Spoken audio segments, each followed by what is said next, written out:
ನಮಸ್ಕಾರ. ರಿವ್ಯೂ ಚಾನಲ್ಗೆ ಸ್ವಾಗತ. ನಾನು ಸಾಕ್ಷ್ಯ ಗಾಂವ್ಕರ್. ರಾಜ್ಯ ರಾಜಕಾರಣದಲ್ಲಿ ಯಾರು ಊಹೆ ಮಾಡದಂಥ ಒಂದು ಬಿಗ್ ಸರ್ಜರಿ ಕಾದಿದೆಯಾ ಅಂಥದ್ದೊಂದು ಸುದ್ದಿ ಈಗ ಡೆಲ್ಲಿ ಮೂಲಗಳಿಂದ ಬರ್ತಿದೆ. ಭರ್ಜರಿ ಪ್ರಯತ್ನ ಶುರುವಾಗಿದೆ ಅಂತ. ಮತ್ತೊಂದು ಮಹಾ ಎಡವಟ್ಟಿಗೆ ಕೈ ಹಾಕಲಿದೆಯಾ ಹೈಕಮಾಂಡ್? ಹಾಗಾದರೆ ಇದು ಕಾಂಗ್ರೆಸ್ ಮತ್ತು BJP ಎರಡೂ ಕಡೆಗಳಲ್ಲೂ ಆಗಲಿದೆ ಅಂತ ಹೇಳಲಾಗ್ತಿರುವ ಬೆಳವಣಿಗೆಯಾಗಿದ್ದು, ಒಂದಕ್ಕೊಂದು ಲಿಂಕ್ ಬೇರೆ ಇದೆಯಂತೆ. ಏನದು ಹಾಗಾದರೆ ಮಾಹಿತಿ ಮುಂದೆ ಇಡ್ತಾ ಇದ್ದೀವಿ. ಮಿಸ್ ಮಾಡಿದ್ರೆ ನಮ್ಮ ಚಾನಲ್ನ ಸಬ್ಸ್ಕ್ರೈಬ್ ಮಾಡಿ, ನಿಮ್ಮ ಅಭಿಪ್ರಾಯ ಕಮೆಂಟ್ ಮಾಡಿ ತಿಳಿಸಿ. ವೀಕ್ಷಕರೇ, ಈಗ ಸದ್ಯ ಕೈಪಾಳ್ಯದಲ್ಲಿ ಮೂಡ ವಾಲ್ಮೀಕಿ ಕೇಸ್ನ ವಿಚಾರ ಎಲ್ಲ ಪದೇ ಪದೇ ಸಿಕ್ಕಾಪಟ್ಟೆ ಸಂಕಷ್ಟಕ್ಕೆ ದೂಡ್ತಾ ಇದೆ ಸಿದ್ದರಾಮಯ್ಯನವ್ರನ್ನ, ಪರ್ಟಿಕ್ಯುಲರ್ಲಿ ಮುಖ್ಯಮಂತ್ರಿಯವ್ರನ್ನ. ಯಾಕಂದರೆ ಅವರ ಹೆಸರೇ ಬಂದಿದೆ, ಅವ್ರು ನಿಭಾಯಿಸ್ತಿರೋ ಇಲಾಖೆ ಅಂಡರೇ ಅಕ್ರಮ ಆಗಿದೆ, ಅವ್ರ ಫ್ಯಾಮಿಲಿಯವರಿಂದ ಅಕ್ರಮ ಆಗಿದೆ, ಇಂಥದ್ದೆಲ್ಲ ಅಲ್ವಾ. ಈಗ ಇಷ್ಟು ಸಾಲದು ಅಂತ ಹೊಸ ದೂರುಗಳು ಬೇರೆ ಬಂದಿವೆ. ಸೊ ಸಿದ್ದರಾಮಯ್ಯನವ್ರನ್ನ ಕೆಳಗಿಳಿಸೋ ಪರಿಸ್ಥಿತಿ ಬಂದರೆ ದಲಿತ CM ಆಗ್ತಾರೆ ಅನ್ನೋ ಕೂಗಿ ಎತ್ತಿದೆಯಲ್ಲ, ಅದನ್ನೇ ಅಸ್ತ್ರ ಮಾಡಿಕೊಂಡು ಈಗ BJPಯಲ್ಲೊಂದು ರಣತಂತ್ರ, ದಲಿತ CM ಬರೋದು ಗ್ಯಾರಂಟಿ ಅಂತ ಈಗ ಹೈಕಮಾಂಡ್ ಮುಂದೆ ರಿಪೋರ್ಟ್ ಇಟ್ಟು ಅದರ ಆಧಾರದಲ್ಲಿ ಒಂದು ದೊಡ್ಡ ಸರ್ಜರಿ ಮಾಡಬೇಕು ಅನ್ನೋ ಪ್ರಯತ್ನ ಭರ್ಜರಿಯಾಗಿ ಶುರುವಾಗಿದೆ. ಕಮಲ ಪಾಳ್ಯದಲ್ಲಿ ಸದ್ದಿಲ್ಲದೆ ಇಷ್ಟು ದಿನ ಸದ್ದು ಮಾಡಿದ್ದಾಯ್ತಲ್ಲ, ರಾಜ್ಯ ನಾಯಕರು ಸದ್ದು ಮಾಡಿದ್ದಾಯಿತು, ವಿಜಯೇಂದ್ರ ವಿರುದ್ಧ ಗುಡುಗಿದ್ದಾಯಿತು, RSS ಬಂದು ಮೀಟಿಂಗ್ ಮಾಡಿದ್ದಾಯಿತು. ಇಷ್ಟು ದಿನ ಯತ್ನಾಳ್ ಅವರು ಒಬ್ಬರೇ ಗುಡುಗ್ತಾ ಇದ್ರು ಯಡಿಯೂರಪ್ಪ ಮತ್ತು ವಿಜಯೇಂದ್ರ ವಿರುದ್ಧ. ಈಗ ಒಂದು ಟೀಮ್ ರೆಡಿ ಆಗಿದೆ. ರಮೇಶ್ ಜಾರಕಿಹೊಳಿ, ಕುಮಾರ್ ಬಂಗಾರಪ್ಪ, ಪ್ರತಾಪ್ ಸಿಂಹ, ಅರವಿಂದ ಲಿಂಬಾವಳಿ ಸೇರಿದಂತೆ ಒಂದು ಅಸಮಾಧಾನಿತರ ಬಣ ರಚನೆಯಾಗಿಬಿಟ್ಟಿದೆ. ವಿಜಯೇಂದ್ರ ಬದಲಾವಣೆ ಆಗಬೇಕು, ಅವ್ರ ನಾಯಕತ್ವ ನಾವು ಒಪ್ಪಿಕೊಂಡೇ ಇಲ್ಲ ಅನ್ನೋ ಮಟ್ಟಿಗೆ ಬಹಿರಂಗ ವಾಗ್ದಾಳಿ ನಡೆಸ್ತಿದ್ದಾರೆ. ಸರ್ಕಾರದ ವಿರುದ್ಧ ಭರ್ಜರಿ ಅಸ್ತ್ರ ಸಿಕ್ಕಿರೋ ಹೊತ್ತಲ್ಲಿ ಕಮಲದ ಒಳಗಡೆನೇ ಮುಜುಗರಕ್ಕೆ ಕಾರಣ ಆಗ್ತಿರೋ ಬೆಳವಣಿಗೆ ಇದು. ನೇರ ವಿಜಯೇಂದ್ರ ಬದಲಾವಣೆ ಆಗಬೇಕು ಅಂತ ಈಗ ಪಟ್ಟು ಹಿಡಿತಾ ಇರೋದು, ದಾಳ ಉರುಳಿಸ್ತಾ ಇರೋದು. ಏನು ಪ್ಲ್ಯಾನ್ ಮಾಡಿದೆ ಹಾಗಾದರೆ ಈ ಅಸಮಾಧಾನಿತರ ಬಣ? ಡೆಲ್ಲಿಯಲ್ಲಿ ಏನಾಗ್ತಾ ಇದೆ ಅಂತ ಕೇಳಿದ್ರೆ ಇಂಥದ್ದೊಂದು ಅಚ್ಚರಿಯ ಸುದ್ದಿ ಬರ್ತಾ ಇದೆ. ಈಗ ರಾಷ್ಟ್ರೀಯ ಅಧ್ಯಕ್ಷರ ಬದಲಾವಣೆ, ನಡ್ಡಾ ಅವರ ಅವಧಿ ಮುಗಿದಿದೆ ಮತ್ತು ಅವರು ಸದ್ಯ ಕ್ಯಾಬಿನೆಟಲ್ಲಿದ್ದಾರೆ, ಮೋದಿ ಟೀಮಲ್ಲಿದ್ದಾರೆ. ಮುಂದೆ ಯಾರು ಅನ್ನೋ ಪ್ರಶ್ನೆ ಇದೆಯಲ್ಲ. ಈಗ ಸದಸ್ಯತ್ವ ಅಭಿಯಾನ ನಡೀತಿದೆಯಲ್ಲ ಓವರಾಲ್ ಎಲ್ಲ ಕಡೆ, BJPಯಿಂದ ಸದಸ್ಯತ್ವ ಅಭಿಯಾನ ಮುಗಿತಾ ಇದ್ದ ಹಾಗೆ ಅಲ್ಲಿ ರಾಷ್ಟ್ರೀಯ ಅಧ್ಯಕ್ಷರ ನೇಮಕ ಆಗುತ್ತೆ. ಧರ್ಮೇಂದ್ರ ಪ್ರಧಾನ್ ಅಥವಾ ಭೂಪೇಂದ್ರ ಯಾದವ್, ವಿನೋದ್ ತಾವ್ಡೆ, ಈ 3-4 ಹೆಸರುಗಳು ಕೇಳಿ ಬರ್ತಿದ್ದಾವೆ. ಯಾರಾದರೂ ಒಬ್ಬರು ನೇಮಕ ಆಗ್ತಾರೆ, ಕೊನೆಗೂ ಫೈನಲ್ ಮಾಡಲೇಬೇಕು. RSS BJP ಸೇರಿಕೊಂಡು ಅಳೆದು ತೂಗಿ ಫೈನಲ್ ಮಾಡ್ತಾರೆ. ಇದೇ ಹೊತ್ತಲ್ಲಿ ಕರ್ನಾಟಕದಲ್ಲೂ ಕೂಡ ಅಧ್ಯಕ್ಷರ ಬದಲಾವಣೆ ಮಾಡಬೇಕು ಅನ್ನೋ ಭರ್ಜರಿ ಪ್ರಯತ್ನ ವಿಜಯೇಂದ್ರ ವಿರೋಧಿ ಬಣದಿಂದ ಆಗ್ತಾ ಇದೆಯಂತೆ.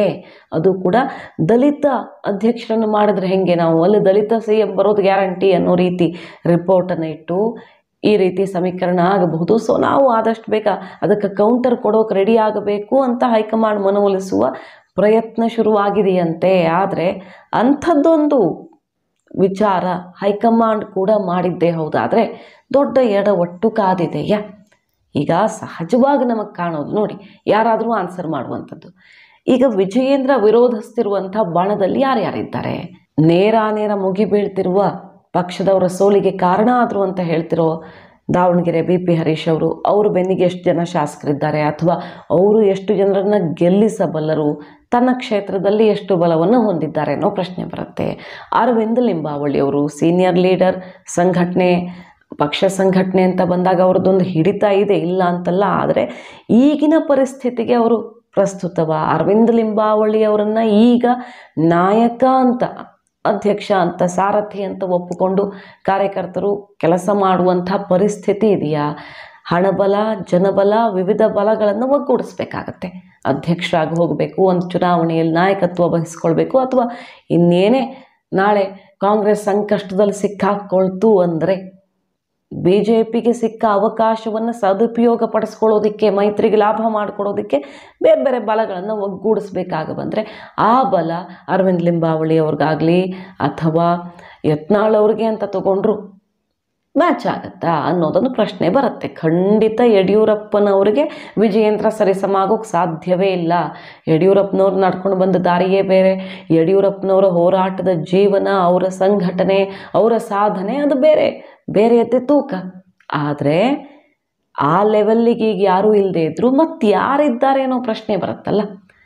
ಯತ್ನಾಳ್ ಅವರ ಬೆನ್ನಿಗೆ ಒಂದಿಷ್ಟು ಶಾಸಕರಿರಬಹುದು, ಈಗ ಒಂದು ಟೀಮ್ ಕಟ್ಟೋ ರೀತಿಯಲ್ಲಿ ಅಸಮಾಧಾನಿತರ ಟೀಮನ್ನು ಕಟ್ಟಿರಬಹುದು. ಆದರೆ ಎಲೆಕ್ಷನ್ ಅಂತ ಬಂದಾಗ ಎಷ್ಟರ ಮಟ್ಟಿಗೆ ಯತ್ನಾಳ್ ಅವರ ಬಲ ಟಾರ್ಗೆಟ್ ರೀಚ್ ಆಗೋದಕ್ಕೆ ಸಾಕಾಗತ್ತೆ ಅನ್ನೋ ಪ್ರಶ್ನೆ ಸಹಜವಾಗಿ ಬರುತ್ತೆ. ಮತ್ತು ರಮೇಶ್ ಜಾರಕಿಹೊಳಿ ಅವರು ಪಕ್ಷದಲ್ಲಿ ಈಗ ಅವ್ರ ಮಾತಿಗೆ ಅಷ್ಟಕ್ಕಷ್ಟೇ ಬೆಲೆ ಇಲ್ಲದಂತಾಗಿದೆ. ಅವರು ಭ್ರಷ್ಟಾಚಾರದ ಬಗ್ಗೆ ಮಾತಾಡ್ತಿದ್ದಾರೆ, ಅವರು ಬುಡದಲ್ಲೇ ಇದೆ ಕಾರ್ಖಾನೆ, ಮತ್ತೊಂದು ಟೆನ್ಷನ್ನು ಅವ್ರಿಗೆ ಕಾಡ್ತಾ ಇದೆ. ಸುನಿಲ್ ಕುಮಾರ್, ಸಿ ಟಿ ರವಿ ಇನ್ಯಾರನ್ನೇ ತಗೊಂಡ್ರೂ ಕೂಡ ವಿಜಯೇಂದ್ರ ಬೇಡ ಅನ್ನೋದೇ. ಆದರೆ ಯಾರು ಇವರಲ್ಲಿ ಹಿತವರು, ಯಾರು ಎಲ್ಲರೂ ಅಕ್ಸೆಪ್ಟ್ ಮಾಡ್ಕೊಳ್ಳೋ ಲೀಡರ್ಶಿಪ್ ಯಾರದ್ದು ಅನ್ನೋದು ಬೇಕಲ್ಲ. ಈಗ ವಿಜಯೇಂದ್ರ ಎಲ್ಲರೂ ಒಪ್ಪಿಕೊಳ್ಳೋ ನಾಯಕತ್ವ ಅಲ್ಲ ಅಂತ ಅಲ್ವಾ ಈಗ ಆಕ್ರೋಶ ಸ್ಫೋಟವಾಗಿರೋದು. ಎಲ್ಲರನ್ನ ವಿಶ್ವಾಸಕ್ಕೆ ತಗೊಂಡು ಹೋಗುವ ಮತ್ತು ಎಲ್ಲರೂ ಒಪ್ಪಿಕೊಳ್ಳುವ ನಾಯಕತ್ವ ಬೇಕು ಅಂತ. ಅಂತಹ ನಾಯಕತ್ವ ರಾಜ್ಯ BJPಯಲ್ಲಿ ಕಾಣಿಸ್ತಿಲ್ಲ ಈಗ. ಸೊ ಇರೋರಲ್ಲಿ ಯಾರು ಬೆಟರ್ ಅಂತ ಹೈಕಮಾಂಡ್ ಹುಡುಕಾಡುತ್ತೆ. ಸೊ ಹೈಕಮಾಂಡ್ ಈ ಲೆಕ್ಕಾಚಾರ ಹಾಕದೆ ಮತ್ತೆ BSY ಕ್ಯಾಂಪ್ಗೆ ಮಣೆ ಹಾಕ್ತಾ, ಕಳೆದ ಬಾರಿ ಅವರನ್ನು ಕೆಳಗಿಳಿಸಿದ್ದಾಯಿತು, ಬೊಮ್ಮಾಯಿ ಅವರನ್ನ ತಂದು ಕೂರಿಸಿದ್ದಾಯಿತು, ಸಾಮೂಹಿಕ ನಾಯಕತ್ವದ ಪ್ರಯೋಗ ಮಾಡಿದ್ದಾಯಿತು, BL ಸಂತೋಷ್ ಅವರು ಅಖಾಡಕ್ಕೆ ಇಳಿದಿದ್ದಾಯಿತು. ಇಷ್ಟೆಲ್ಲ ಆದಮೇಲೂ ಕೂಡ ಮತ್ತೆ ಯಡಿಯೂರಪ್ಪನವ್ರನ್ನ ಚುನಾವಣೆಗೆ ಕರ್ಕೊಂಡು ಬರ್ತಾರೆ. ಸಂಸದೀಯ ಸಮಿತಿಯಲ್ಲಿ, ಚುನಾವಣಾ ಸಮಿತಿಯಲ್ಲಿ, ಇಲ್ಲಿ ಎಲೆಕ್ಷನ್ ಪ್ರಚಾರದಲ್ಲಿ ಎಲ್ಲ ಕಡೆ ಯಡಿಯೂರಪ್ಪನವ್ರನ್ನೇ ನಿಲ್ಲಿಸ್ತಾರೆ. ಈಗ ವಯಸ್ಸಾಗಿದೆ, ರಿಟೈರ್ಮೆಂಟ್ ಆಗಿದೆ, ಅಧಿಕಾರ ಇಲ್ಲ, ಮತ್ತೊಂದಿಲ್ಲ, ಎಲ್ಲ ಆದಮೇಲೂ ಮತ್ತೆ ಯಡಿಯೂರಪ್ಪನವ್ರನ್ನ ಕರ್ಕೊಂಡು ಬರ್ತಾರೆ ಅಂದರೆ ಕಾರಣ ತುಂಬ ಕ್ಲಿಯರ್, ಸ್ಪಷ್ಟವಾಗಿದೆ. ಇರೋರಲ್ಲಿ ವಿಜಯೇಂದ್ರ ನಾಯಕತ್ವ, ಸಂಘಟನೆ ಅಥವಾ ವಿವಿಧ ಬಲಗಳನ್ನು, ಹಣಬಲ ಜನಬಲ ಒಗ್ಗೂಡಿಸುವಲ್ಲಿ ಯಡಿಯೂರಪ್ಪ ಗರಡಿಯಲ್ಲಿ ಪಳಗಿದ ಕಾರಣದಿಂದಾಗಿಯೋ ಅಥವಾ BSY ಬಲ ಈಗಲೂ ಕೂಡ ಇರುತ್ತಲ್ಲ ವಿಜಯೇಂದ್ರ ನಾಯಕತ್ವ ಅಂದರೆ, ಆ ಕಾರಣದಿಂದಾಗಿಯೋ ಒಟ್ಟಿನಲ್ಲಿ ಅವರದ್ದು BSY ಬಣ ಅಂತ ಈಗಲೂ ರಾಜ್ಯ BJPಯಲ್ಲಿ ಸ್ಟ್ರಾಂಗ್ ಆಗಿರೋದ್ರಿಂದ ಇರೋರಲ್ಲಿ ವಿಜಯೇಂದ್ರ ಬೆಸ್ಟ್ ಆಪ್ಷನ್ ಅಂತ ತಾನೇ ಹೈಕಮಾಂಡ್ ಆಯ್ಕೆ ಮಾಡಿರೋದು. ಅದನ್ನು ಒಪ್ಪಿಕೊಳ್ಳೋದಕ್ಕೆ ರೆಡಿ ಇಲ್ಲದಂತಹ ನಾಯಕರು ಯಾರನ್ನ ಅಧ್ಯಕ್ಷರನ್ನಾಗಿ ಮಾಡೋದು ಅನ್ನೋ ಗೊಂದಲದಲ್ಲಿ ಈಗ ದಲಿತ ರಾಜ್ಯಾಧ್ಯಕ್ಷ ಅನ್ನುವಂಥ ಹೊಸದಾಳವನ್ನು ಉರುಳಿಸಿದ್ದಾರೆ. ನೋಡಿ, ಅರವಿಂದ್ ಲಿಂಬಾವಳಿ ಅವ್ರನ್ನ ಅಧ್ಯಕ್ಷರನ್ನಾಗಿ ಮಾಡೋದಕ್ಕೆ ಹಾಗಾದರೆ ಯತ್ನಾಳ್ ಅವರು ಇಷ್ಟು ದಿನ ಓಡಾಡ್ತಿದ್ದಾರಾ? ನೀವು ಸೀನಿಯರ್ ಇದ್ದೀರಿ, ನೀವು ಅಧ್ಯಕ್ಷ ಆಗಬೇಕು ಅಂತ ಮನವೊಲಿಸಿ, ಹಿರಿಯರನ್ನೆಲ್ಲ ಮನವೊಲಿಸಿ ಅಟ್ಲೀಸ್ಟ್ ಕೂರಿಸಬಹುದಲ್ಲ, ಟೀಮ್ ದೊಡ್ಡದಾಗಿ ಕಾಣಿಸಬಹುದಲ್ಲ. ಕೊನೆಗೆ ಅರವಿಂದ್ ಲಿಂಬಾವಳಿಯವರ ಹೆಸರಲ್ಲಿ ಯತ್ನಾಳ್ ಅವರು ಡೆಲ್ಲಿ ನಾಯಕರನ್ನು ತಲುಪಬಹುದು ಅನ್ನೋ ಪ್ರಯತ್ನದಂತೆ ಕಾಣಿಸ್ತಾ ಇದೆ. ಇದು ಲಿಂಬಾವಳಿಯವರನ್ನು ಅಧ್ಯಕ್ಷರನ್ನಾಗಿ ಮಾಡೋದಕ್ಕೆ ಯತ್ನಾಳ್ ಅಥವಾ ಇನ್ನು ಯಾರಾದರೂ ನಾಯಕರು ಇಷ್ಟೆಲ್ಲ ಹೋರಾಟ ಮಾಡ್ತಿದ್ದಾರೆ ಅಂತ ಅನ್ನಿಸ್ತಾ ಇಲ್ಲ. ಒಟ್ಟಿನಲ್ಲಿ ದಲಿತ CM, ಅದಕ್ಕೆ ಕೌಂಟರ್ಗೆ ದಲಿತ ಅಧ್ಯಕ್ಷ ಅನ್ನೋ ಹೊಸದಾಳವನ್ನು ಉರುಳಿಸಿದ್ದು, ಸದಸ್ಯತ್ವ ಅಭಿಯಾನ ಮುಗಿತಾ ಇದ್ದ ಹಾಗೆ ವಿಜಯೇಂದ್ರ ಅವ್ರನ್ನ ಕೆಳಗಿಳಿಸಲೇಬೇಕು ಅನ್ನುವಂಥ ಭರ್ಜರಿ ಪ್ರಯತ್ನ ನಡೀತಾ ಇದೆ. ಆದರೆ ಹೈಕಮಾಂಡ್ ಅಂಥ ರಿಸ್ಕನ್ನು ತಗೊಳುತ್ತಾ 28ರ ಎಲೆಕ್ಷನ್ನು ಸಹಜವಾಗಿ BJPಗೆ ಒಳ್ಳೆಯ ಆಪ್ಷನ್. ಕರ್ನಾಟಕದ ಪದ್ಧತಿ ಅಲ್ವಾ ಅದು, ಅಲಿಖಿತ ನಿಯಮದಂತೆ ಪ್ರತಿ ಬಾರಿ ಗೌರ್ಮೆಂಟ್ ಚೇಂಜ್ ಆಗುತ್ತೆ. ಆ ಥರ ಈ ಸಲನೂ ಆಗೇ ಬಿಡುತ್ತೆ, ಆಗಲೇಬೇಕು ಅಂತ ಅಲ್ದಿದ್ರು BJPಗೆ ಒಂದು ಒಳ್ಳೆಯ ಚಾನ್ಸ್ ಇರುತ್ತೆ. ಆದರೆ ನಾಯಕತ್ವವೇ ಇಲ್ಲದೆ BJP ಇರೋ ಬಲವನ್ನು ಕಳೆದುಕೊಳ್ಳುವ ರಿಸ್ಕನ್ನು ತಗೊಳುತ್ತಾ. ಆಲ್ರೆಡಿ ಯಡಿಯೂರಪ್ಪನವರ ಅನುಪಸ್ಥಿತಿ ಅಂದರೆ ಅವರ ನಾಯಕತ್ವ ಇಲ್ಲ ಅನ್ನೋದೊಂದು ಕೊರತೆ ಕಾಡ್ತಾ ಇದೆ, ಅವರು ಬ್ಯಾಕ್ ಸೀಟಿಗೆ ಹೋಗಿರೋದ್ರಿಂದ. ಸೊ ವಿಜಯೇಂದ್ರ ನಾಯಕತ್ವವನ್ನು ಕಳೆದುಕೊಂಡ್ರೆ ಪಕ್ಷವನ್ನು ಎಲೆಕ್ಷನ್ ತನಕ ಲೀಡ್ ಮಾಡೋದು ಯಾರು ಮತ್ತು ಚುನಾವಣೆಯಲ್ಲಿ ನಾಯಕತ್ವ ವಹಿಸಿಕೊಳ್ಳೋರು ಯಾರು ಅನ್ನುವಂಥ ಒಂದು ದೊಡ್ಡ ಪ್ರಶ್ನೆ ಕಾಡೋದಕ್ಕೆ ಶುರುವಾಗ್ಬಿಡುತ್ತೆ.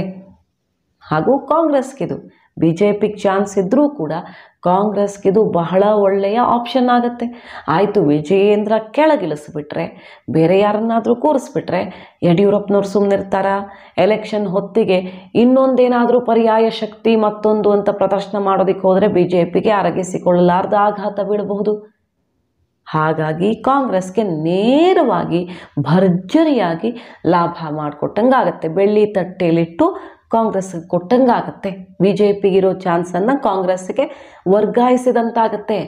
ಇದೆಲ್ಲವನ್ನು ಯೋಚನೆ ಮಾಡದೆ BJP ಹೈಕಮಾಂಡ್ ದಲಿತ ಅಧ್ಯಕ್ಷ ಅಂತನೋ ಅಥವಾ ಇನ್ನೇನೋ ಬದಲಾವಣೆ ಅಂತನೋ ರಿಸ್ಕ್ ತಗೊಳುತ್ತೆ ಅಂತ ಅನಿಸಲ್ಲ. ಅಕಸ್ಮಾತ್ ಒತ್ತಡಕ್ಕೆ ಮಣಿದು ಅಂತಹ ಪ್ರಯೋಗ ಮಾಡೋದಕ್ಕೆ ಹೋದರೆ ರಾಜ್ಯ BJPಯಲ್ಲಿ ಸದ್ಯದ ಪರಿಸ್ಥಿತಿಯಲ್ಲಂತೂ ಅದು ದೊಡ್ಡ ಎಡವಟ್ಟಿಗೆ ದಾರಿಯಾಗತ್ತಾ? ಕಾದು ನೋಡೋಣ. ದೊಡ್ಡ ಬದಲಾವಣೆ, ಬಿಗ್ ಸರ್ಜರಿ ಮಾಡಿಸೇ ತೀರ್ತೀವಿ ಅಂತ ಡೆಲ್ಲಿಯಲ್ಲಿ ಒಂದು ಆಪರೇಷನ್ ಶುರುವಾಗಿದೆ. ಮಾಹಿತಿ ನಿಮ್ಗೆ ಇಷ್ಟ ಆಗಿದ್ರೆ ಮಿಸ್ ಮಾಡಿದ್ರೆ ನಮ್ಮ ಚಾನಲ್ನ ಸಬ್ಸ್ಕ್ರೈಬ್ ಮಾಡಿ, ನಿಮ್ಮ ಅಭಿಪ್ರಾಯ ಕಮೆಂಟ್ ಮಾಡಿ ತಿಳಿಸಿ. Thank you.